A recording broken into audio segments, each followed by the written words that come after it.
اعوذ باللہ من الشیطان الرجیم بسم اللہ الرحمن الرحیم وَأَقِيمُوا الصَّلَاةَ وَآتُوا الزَّكَاةَ وَمَا تُقَدِّمُوا لِأَنفُسِكُم مِّن خَيْرٍ تَجِدُوهُ عِندَ اللَّهِ إِنَّ اللَّهَ بِمَا تَعْمَلُونَ بَصِيرٌ۔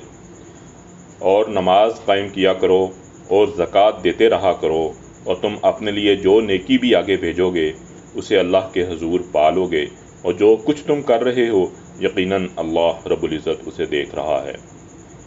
وَقَالُوا لَن يَدْخُلَ الْجَنَّةَ إِلَّا مَنْ كَانَ هُودًا أَوْ نَصَارَىٰ تِلْكَ أَمَانِيُّهُمْ قُلْ هَاتُوا بُرْهَانَكُمْ إِن كُنتُمْ صَادِقِينَ۔ اور اہل کتاب کہتے ہیں کہ جنت میں ہرگز کوئی بھی داخل نہیں ہوگا سوائے اس کے کہ وہ یہودی ہو یا نصرانی۔ یہ ان کی باطل امیدیں ہیں۔ آپ فرما دیں کہ اگر تم اپنے دعوے میں سچے ہو تو اپنی اس خواہش پر سند لاؤ۔ بلا من اسلم وجہہ للہ وہو محسن فلہ اجرہ عند ربہ ولا خوف علیہم ولا ہم یحزنون۔